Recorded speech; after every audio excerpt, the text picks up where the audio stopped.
Bonjour, je suis Jillian Porteous. Je suis restauratrice de matériaux archéologiques à l'Institut canadien de la conservation. Nous allons examiner le traitement de deux vitraux provenant de l'épave de l'Empress of Ireland qui a coulé en 1914. Avant d'entreprendre tout traitement de conservation, nous voulons documenter de manière approfondie l'état des objets à leur arrivée à l'ICC. Nous prenons donc deux séries de photos. Nous commençons par prendre une photo sous lumière transmise qui nous sera utile de plusieurs manières. La principale utilité est d'avoir une idée à ce quoi ressemblaient les vitraux lorsqu'ils étaient en place, puisqu'ils ont été conçus pour être vus sous une lumière transmise après tout. Cela nous donnera également une indication très claire de l'endroit où se trouvent les espaces entre les baguettes de plomb et les vitraux. Il peut être un peu compliqué d'utiliser la lumière transmise avec des objets en verre qui sont endommagés. Même si c'est une bonne chose de voir la lumière transverser le vitrail sur ces photos, il manque des morceaux de verre, ce qui fait qu'il y a trop de points lumineux qui traversent le vitrail, ce qui pose un défi pour la photographie. Mylène a donc proposé que nous changions notre méthode et que nous essayions de diffuser la lumière un peu mieux. Ici, vous pouvez nous voir en train de coller du papier vélin sous la table pour aider à diffuser une partie de la lumière et empêcher les reflets de l'objectif, ce qui cause les taches brillantes sur l'image. En plus de la photographie sous lumière transmise, nous faisons également de la photographie sous lumière normale. Cela nous permet vraiment de voir tous les détails de la surface des vitraux. Nous sommes ainsi en mesure de voir de manière très détaillée le degré de corrosion des baguettes de plomb ainsi que les taches et la saleté qui subsistent sur les vitraux. Tous ces renseignements sont très importants pour la suite de la documentation. La journée s'est très bien passée. Nous avons obtenu les photographies dont j'avais besoin pour mon constat d'état et ma proposition de traitement. Nous avons pu capturer la lumière transmise à travers les vitraux sans trop de reflets d'objectifs, ce qui préoccupait Mylène. Et nous avons également obtenu des très bonnes photos sous lumière normale. Donc, ça complète la documentation photographique dont j'ai besoin pour continuer le constat d'état. La phase suivante de la documentation pour ces vitraux consistera à prendre des radiographies. C'est le même processus que celui qu'utilisent les médecins si vous avez une jambe cassée. C'est ce que nous allons faire pour les vitraux. Cela nous permettra essentiellement de mieux en comprendre la fabrication et de déceler les dommages qui ne sont peut-être pas visibles à la surface. Ainsi, par exemple, nous pourrions observer les zones dans les baguettes de plomb où il y a des fissures que l'on ne peut pas voir à la surface. Il y a également des cadres métalliques modernes qui ont été appliqués après coup sur ces vitraux en vue de leur exposition, mais ils ne nous conviennent plus. Nous aimerions les retirer, mais pour cela, nous devons comprendre comment les vitraux ont été fixés à ces cadres modernes. La principale difficulté ici consiste à déterminer la puissance et le temps d'exposition adéquat pour ces vitraux. Si nous choisissons un temps d'exposition trop court ou une puissance trop faible, nous ne verrons pas tous les détails que nous cherchons à voir. Mais nous pouvons également les surexposer, c'est-à-dire leur appliquer une puissance beaucoup trop élevée ou les exposer pendant une période trop longue.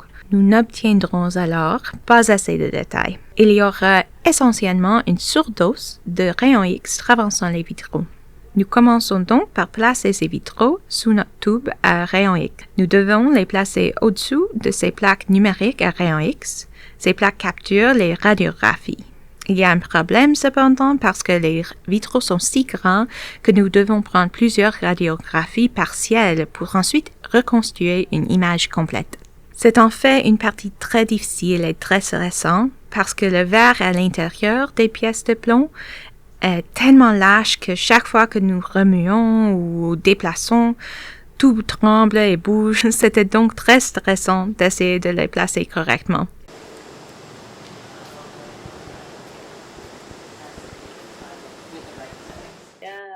Very nice. Oh, that's much better. Much better. See the crack? Yep, that's way easier for me to see now. Yep. Oh, yes. It's so uneven here. Yeah. Even just the opacity here, like how it's Yeah. super thin. Yeah. Yeah, see, there's already, we can see the void in between the joints. Yep. Those are Void the between soldering the marks. joints, So. how uneven it is at the corners.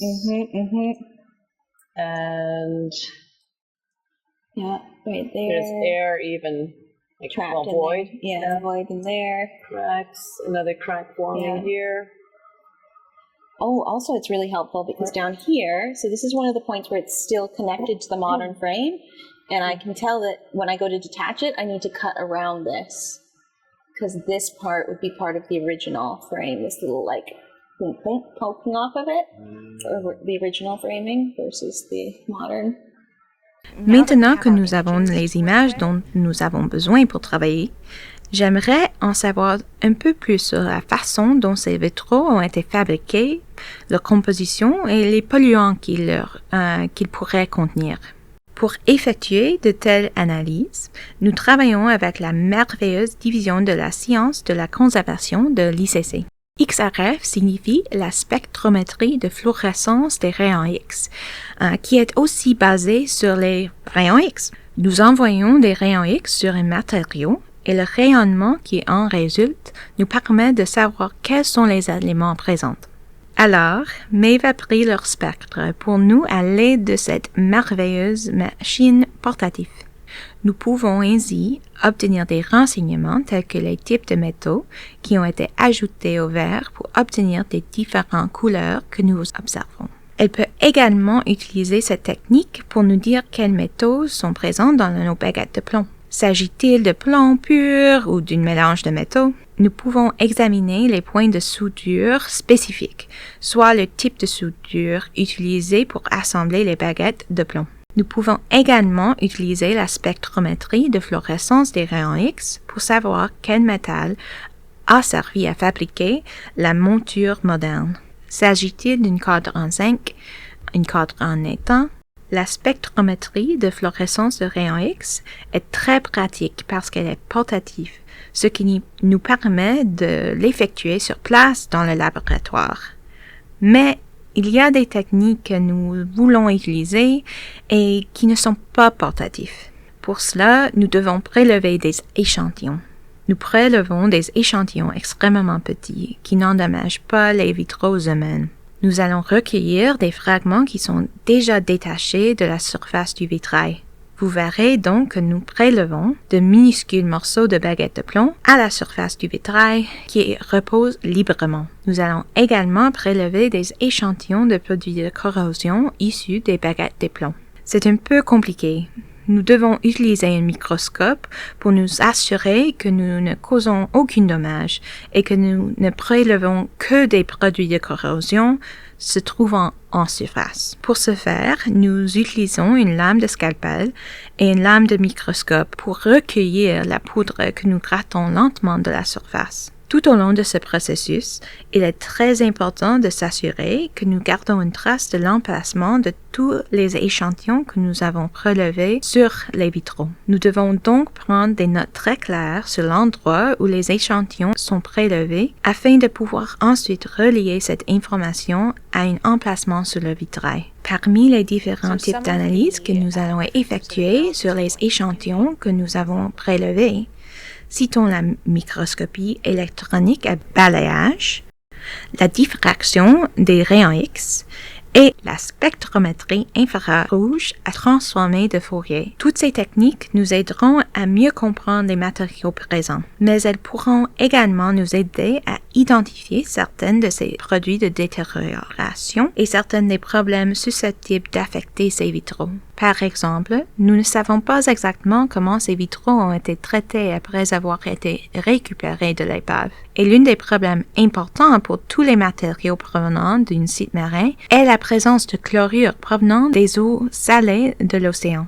Et si des chlorures sont encore présents sur les vitraux, cela peut signifier qu'ils continueront à détériorer si nous n'intervenons pas. Nous effectuons cette analyse pour connaître la quantité de sel, la quantité de chlorure et déterminer s'il est nécessaire ou non de les éliminer. Voilà qui conclut notre processus de documentation des vitraux de l'Empress of Ireland. Les prochaines étapes sont la rédaction d'un constat d'état et une proposition de traitement sur la base de tous les renseignements que nous avons recueillis, qui seront approuvés par les clients, puis le traitement en tant que tel. C'est à ce moment-là que vous vous joindrez à nouveau à moi lorsque je commencerai le traitement de conservation.